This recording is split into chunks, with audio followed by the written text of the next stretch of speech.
Good evening, folks. It's Diamond with the Oppenheimer Ranch Project Magnetic Reversal News and Shinrin Yoku.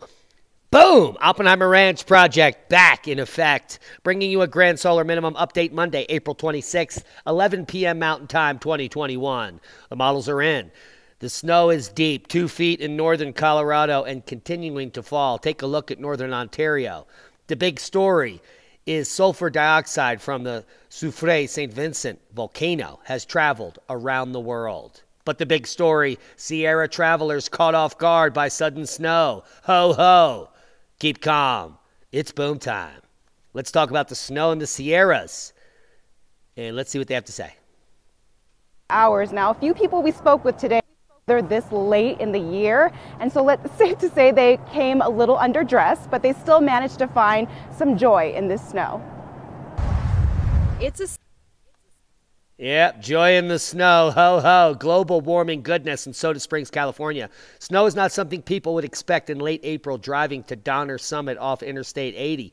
We didn't think it was going to be this cold up here, Modesto resident Jose Garcia said with laughter, coming from the valley, you know.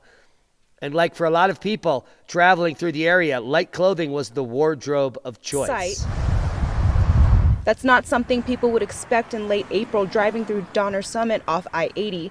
Jose Garcia from Modesto was on his way to Reno when he decided to step outside his car for a little break. We didn't think it was going to be this cold up here, coming from the valley, you know. And like a lot of people up here, light clothing was the wardrobe choice of the day.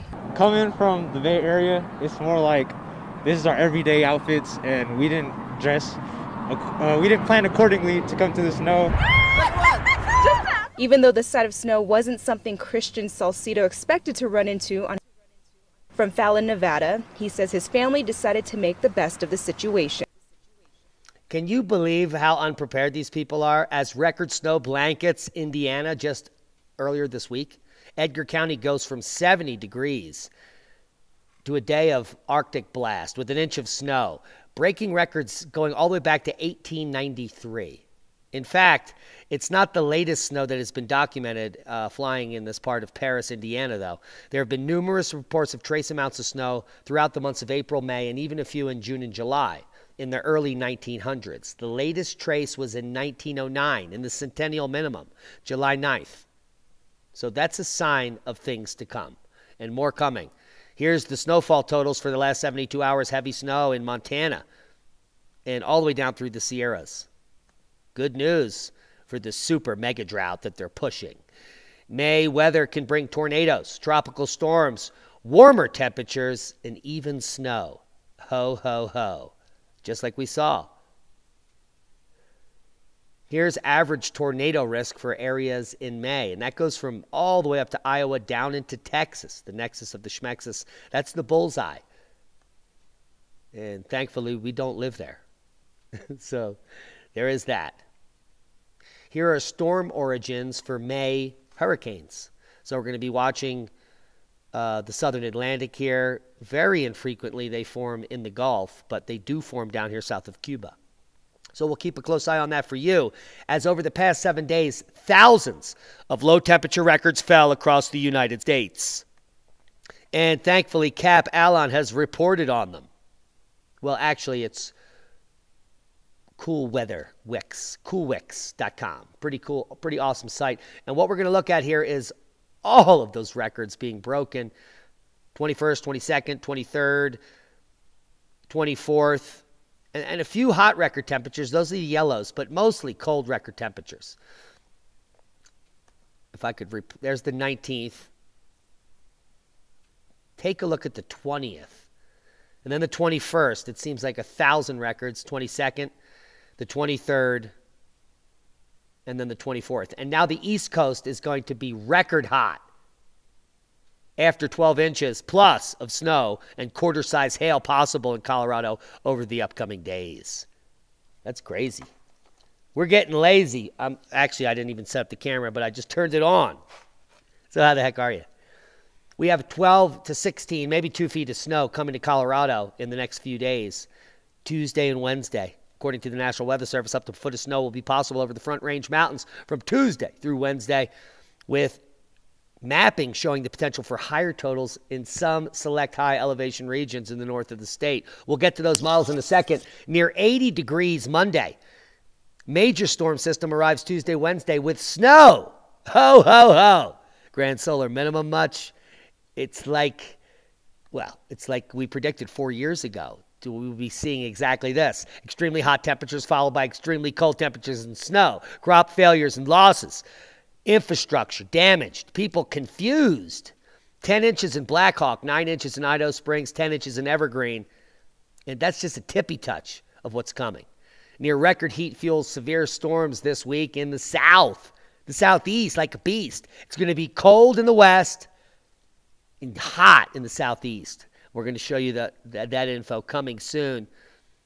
But let's just go over the potential for severe weather for you tomorrow. Tuesday, severe weather threat goes from Hutchinson up in Kansas all the way down through the center of Texas, Big Spring, dang, dang, Oklahoma City. You're in the crosshairs. So in those regions, be prepared. Now, the super drought we're talking about, if you go over to the Snowtel Watershed Time Series, you can pick up any state. And here I picked up Colorado because that's where I live. If we go over the Dolores River, you just click on that region. It's pretty awesome. And they just bring you up to the latest info.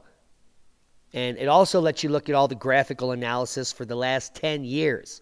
But here we're just looking at 2018 through 2021. And you can see we are the current dark line here. This is for my region. And it is higher, much higher than it was in 2018, a little bit lower than it was in 2020. And take a look at this total back here, 2019. Holy macaroni. That was amazing. So them saying that there's a super mega drought, I don't see it. The normal, the median is red. But what Alan and I do have to do is get in the river before June 1st. In fact, it's looking like the big runoff is going to be the first 2 weeks of May, and then it's over.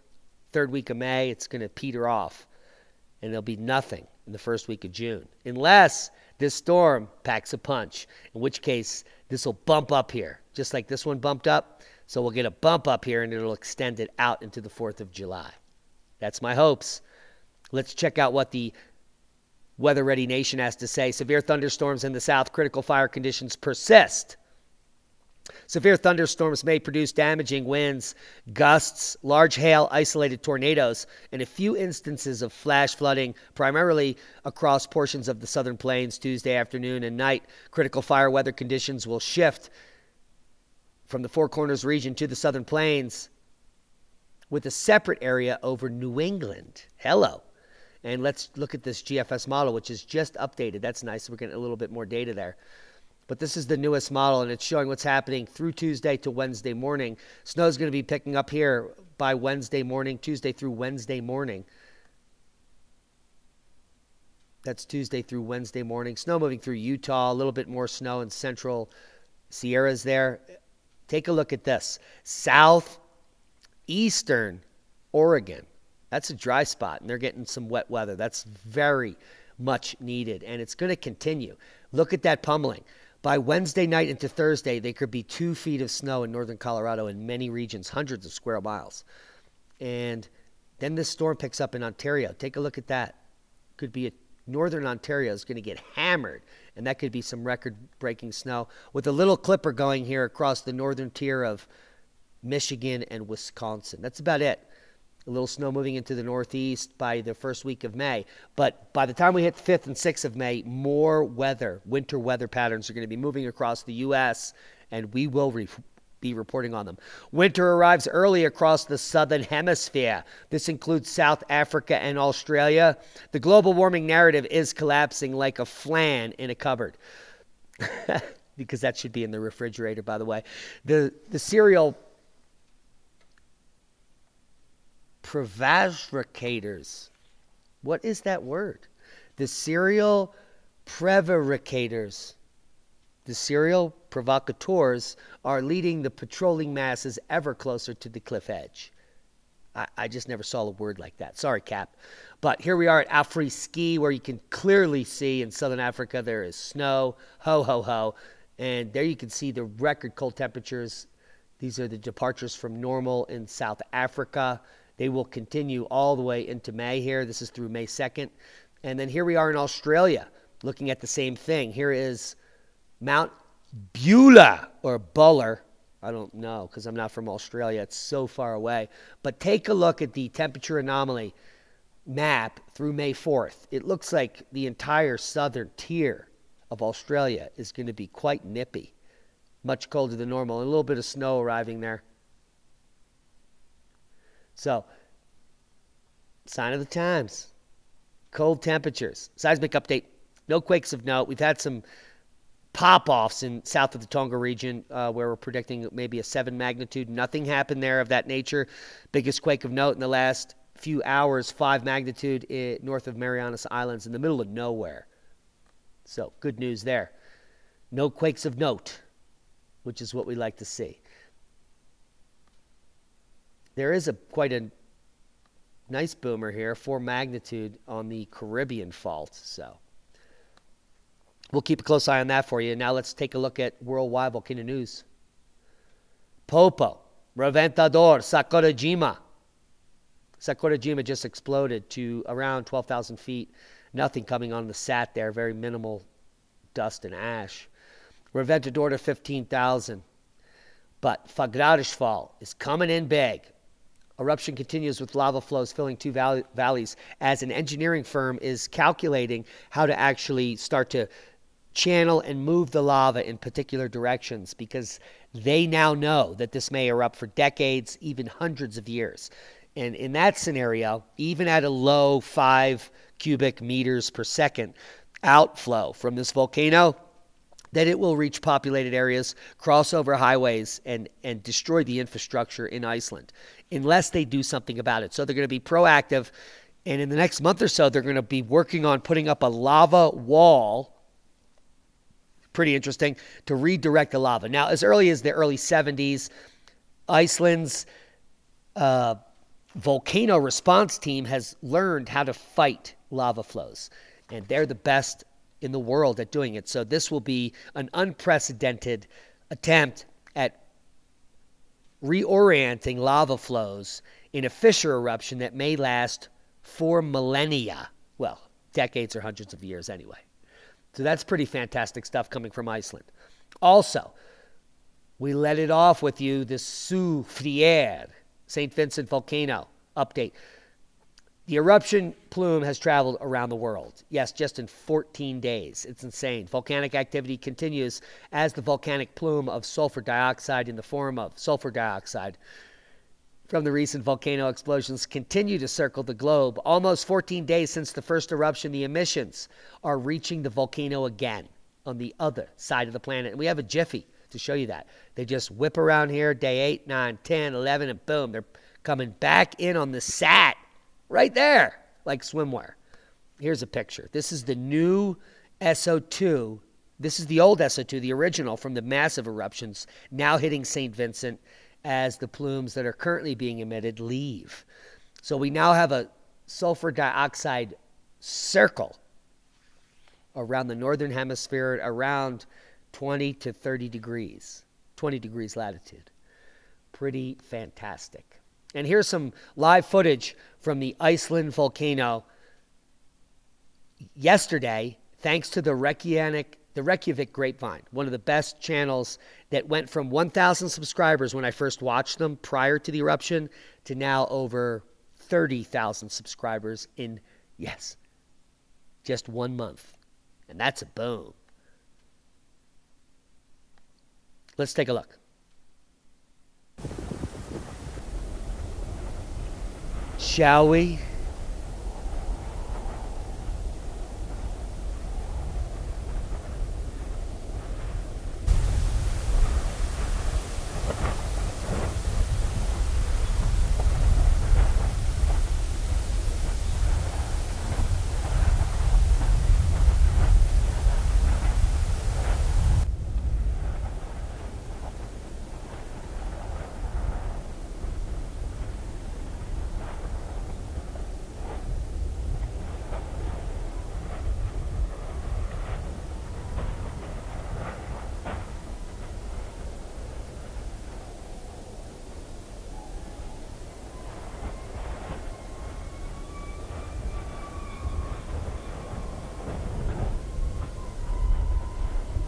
You can hear the drone motor. It's absolutely surreal and fantastic. Completely unprecedented what we're witnessing on Earth currently. Hasn't been seen for thousands of years, if not longer.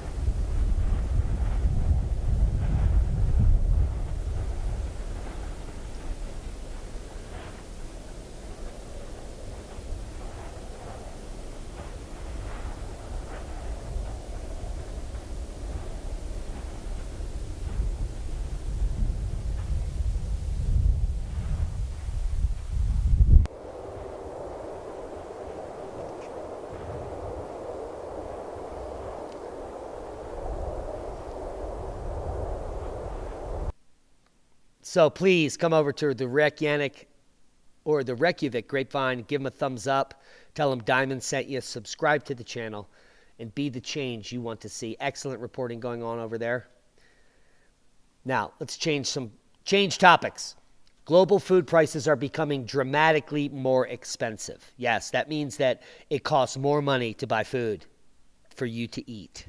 In layman's terms, Bloomberg reports that staple crops, corn, wheat, soybean, and vegetable oils are dramatically more expensive, flashing alarm signals for global shopping budgets. This is especially alarming for poorer countries where groceries account for a larger percentage of people's income and for those people who haven't bought crypto. So very bad news coming there. Grow your own food. It's free, by the way. Once you buy the seeds, it's in perpetuity forever if you seed save. Make sure you buy open pollinated organic seed.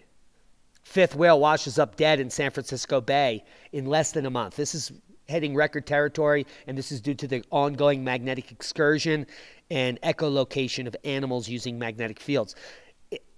Whales are using the magnetosphere to direct their migration patterns, and they're just washing up on the beach in gaggles. A dead whale was discovered on a beach near Fort Funston on Friday, the fifth deceased whale to be found around San Francisco Bay in less than a month. April is the start of gray whales' northern migration, so finding dead whales on the shores of the bay is not unusual. But after 4 were found in the span of just 9 days a few weeks ago, experts began to worry. It's extremely concerning, Giancarlo Rulli of the Marine Mammal Center of Sausalito said. The fact that we've responded to 4 dead gray whales is extremely concerning. But if you know the facts, you know exactly what it's about, and it's to be expected. Now, what's not to be expected is the fact that I'm about to give you access to a 323-page expose on the Maunder minimum, the variable sun and its Earth connection, as well as documented effects of the grand solar minimum during the Maunder. And I'll be doing an expose documentary on this massive piece, page by page, over at Magnetic Reversal News in the coming weeks, where I will simply print out 10 pages and read them to you with contextual information and scientific analysis as we go. So it'll be a completely fascinating ride. It may take us a whole year to go through this particular paper. And we're going to link it down below for you to free so you can dive in and get ready. Are you ready? Dive in. I've clicked 5 times on that and I haven't even got there. There he is! The myth, the man, the legend, the idiot. Elon Musk. $100 million prize for carbon removal. He's looking for an effective way to remove carbon dioxide from the world to kill the Earth. He is so uneducated, he doesn't even know how to smoke weed, that he actually pretends to on Joe Rogan's show and looks like an idiot. Then he's now pumping up the price of Dogecoin, which is going to amount to hundreds of thousands of people losing a lot of money in a very short time. And now he's offering $100 million for your idea on how to kill the planet Earth. We've just come above 280 parts per million, which is the threshold for death of the planet. And we're now at about 400. It's approaching a really good zone, and the Earth is greening because carbon dioxide is in the optimal zone. It needs to be at like 800 to 1,000 to be optimal, and we're only at 440 or something based on the Mauna Loa data. Now, this guy wants to pay someone to develop a technique that is sustainable to take carbon dioxide out of the atmosphere and kill our Earth. That's so Bill Gates can make his manufactured meat in the laboratory and all that other nonsense. And this, I think, will be the end of, well, it's the beginning of the end of, yeah. Just think about it. SpaceX and Starlink and Tesla, they all rely on electricity and the grid. And that's going away very soon. So I think Elon Musk knows what's happening. He just withdrew $273 million from his Bitcoin purchase to make Tesla's stock go up, because they claim that they made $400 million this quarter, but they didn't. They just invested in Bitcoin and withdrew it. So their company's not making any money, but Bitcoin is. And the grid is about to be perturbed. And I'm sure they're not hardened. Tesla vehicles are not hardened. They kill people when they self-drive into walls at high speed. So very bad things coming for Tesla, the people who have invested in it, and all the Starlink and the other infrastructures in the near term. We're talking 2 to 3 years from now. But in the interim, please use Starlink for high-speed internet. Drive your Tesla car until it fries and be happy. Just do not be part of this idiocracy $100 million prize science fair for idiots. Because even if Musk knows that this is bad for the planet, he's going to still get the best idea and sell it to the elites and make money off of it. He doesn't care if the planet dies. He's going to Mars. I mean, haven't you figured that out yet? Now, mold exists actually everywhere. It's virtually in every environment, and many people find it extremely disgusting. And it's highly dangerous in many settings, especially on bread. So if you see mold on bread and you have the whole loaf, don't take a few slices off and eat the rest of the loaf. You could be ingesting mycotoxins and kill yourself.